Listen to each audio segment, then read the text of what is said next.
Por favor, manda muitas mensagens de carinho e amor pra Joyce, porque hoje ela não tá bem.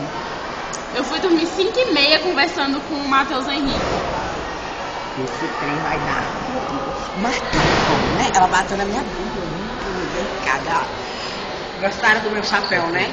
É o trabalho de arte da menina. Mas se liga, que é isso daqui? Olha onde ela vai enfiar? Véi, você claro que é um chapéu. Não é um chapéu. É o que é uma guirlanda? Eu posso pegar isso, meu filho? Quer?